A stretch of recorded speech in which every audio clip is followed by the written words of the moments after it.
Hey, c'est tout le monde, c'est Clé, on se retrouve sur une nouvelle vidéo, donc sur une petite conception. Donc j'ai créé cette petite alimentation variable, donc de type laboratoire, avec une ancienne alimentation de PC, donc de 300 watts si je ne dis pas de bêtises. Donc je vais vous montrer comment est-ce qu'on fait. Pour le matériel utilisé, on a des fiches bananes, des potentiomètres de 500 kΩ, un écran voltmètre ampère-mètre, donc il s'achète par deux. Des interrupteurs, mais qui m'ont pas servi étant donné que je me suis servi de l'ancien. Une pince coupante, une pince à dénuder, de l'étain, de la gaine thermorétractable et un fer à souder. Bien, passons maintenant à la conception. Donc, je vais essayer de vous expliquer du mieux que je peux comment faire, parce que c'est pas compliqué, mais il faut quand même suivre quelques étapes. Donc tout d'abord, on va commencer par repérer les fils qui nous sont importants. Comme par exemple le premier, c'est le fil vert, donc avec marqué en général PS on, comme vous pourrez voir à l'écran. Donc ce fil là doit être relié à la masse pour que l'alimentation puisse démarrer, c'est en fait la sécurité tout simplement. Donc ensuite on a en orange les câbles de 3 volts, donc qu'on va couper parce qu'ils ne servent à rien. À côté on a fan, donc en gros le ventilateur. Encore à côté le 12 volts, donc en jaune. En noir la masse. Et en rouge le plus 5 volts. Ensuite on a des câbles que je vais couper car je sais pas à quoi ils servent, donc le gris, le violet, le marron et le bleu, hop ça gerte. Donc avant de commencer, je vous conseille de décharger les condensateurs car ils peuvent avoir emmagasiné de l'énergie et donc vous les restituez sous forme de grosses châtaignes dans vos morts. Donc après avoir repéré tous les câbles dont nous avions besoin, eh bien il faut couper ceux dont on n'a pas besoin tout simplement.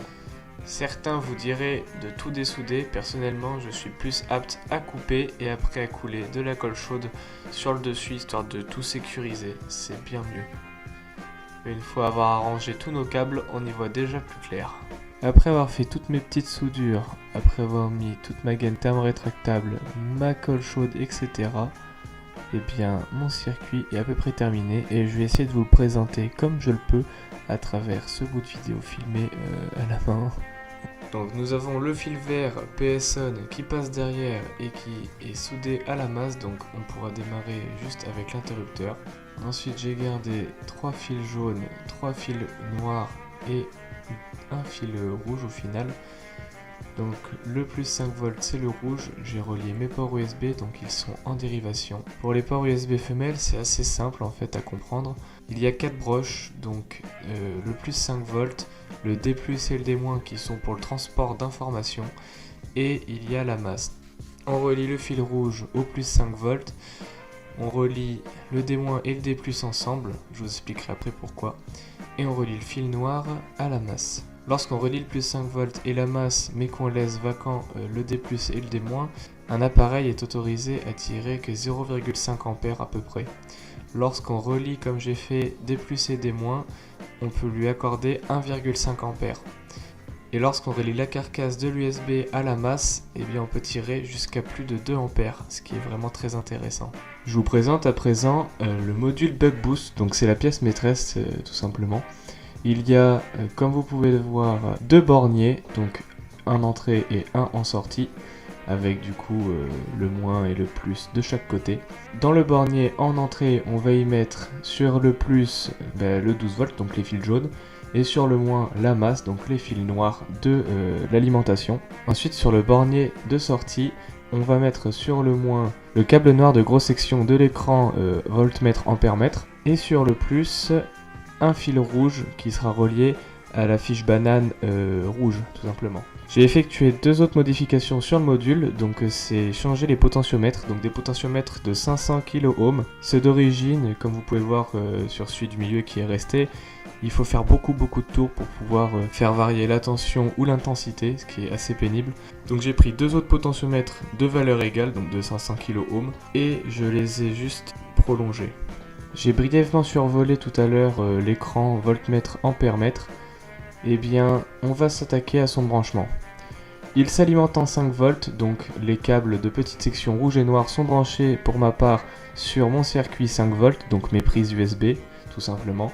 Et le fil jaune de petite section, c'est simplement le senseur de voltage, donc il va nous permettre de savoir quelle tension passe dans le circuit. Le fil jaune est relié au câble rouge, donc qui va jusqu'à la fiche banane rouge, donc le côté positif du module Bug Boost. Comme dit précédemment, l'écran doit être relié en série jusqu'à la fiche banane noire. Pour que la tension et l'intensité puissent être affichées correctement sur l'écran, il faut que tout le courant passe par ce dernier. D'où le fait qu'on branche la grosse section noire de l'écran sur la sortie moins du module Bug Boost et que du coup le fil rouge de grosse section de l'écran soit branché sur la fiche banane noire, donc le moins de notre alimentation variable. Ok, donc j'ai essayé de vous faire un petit schéma. Donc on va commencer par l'alimentation de PC, donc voilà, c'est ici simplement, donc moins 300 watts. On va d'abord s'occuper du module Bug Boost. Donc pour le connecter, c'est simple, vous avez le bornier en entrée moins et plus ici, donc le plus le 12 volts et moins c'est la masse de l'alimentation de PC. Donc ensuite la modification des potentiomètres, donc vous ferez pause si vous avez envie de voir, mais personnellement c'est le code couleur que j'utilisais. Ensuite en sortie, donc sur le moins on va voir l'écran et par contre sur le plus directement la fiche banane rouge. Pour ce qui est de l'USB, on prend la masse, on la met sur la masse. Comme nos prises USB sont deux et qu'elles sont en dérivation, on connecte la masse entre elles, tout simplement. Et ensuite, on met la masse à la carcasse de l'USB. Et on prend le 5 volts et on vient le mettre sur le pin du 5 volts, donc toujours en dérivation. Le D+ et le D- sont soudés entre eux. Pour ce qui est de l'écran maintenant, eh bien, il s'alimente en 5 volts, donc on tire les deux petits câbles noirs et rouges sur l'USB, comme ceci, et le senseur de voltage, donc le petit câble jaune, va directement sur la prise banane rouge.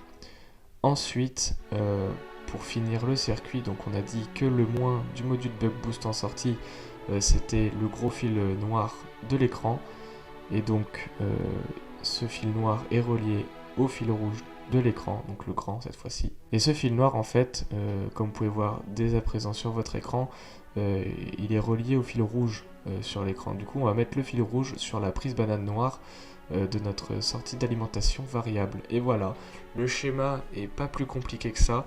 Si vous faites ça, ça devrait fonctionner. Quand il y a marqué 0 ampère ici, c'est juste qu'il n'y a pas d'appareil, hein, ceci dit, mais c'est qu'un détail. Et après, à vous de tester. Et puis voilà. Et voilà, donc la vidéo est terminée, j'espère que ça vous aura plu, j'espère aussi avoir été assez clair. J'ai essayé de faire court, mais c'est compliqué d'expliquer, j'ai vraiment pas ce côté pédagogue, donc forcément c'est assez dur. Et voilà, je vous laisse sur ce petit timelapse de la boîte. J'ai pas fait le couvercle en vidéo, mais en tout cas, c'est une alimentation variable qui est très fonctionnelle et qui m'a pas coûté très cher par rapport à ce qui pourrait être fait en industrie. Sur ce, à plus tard.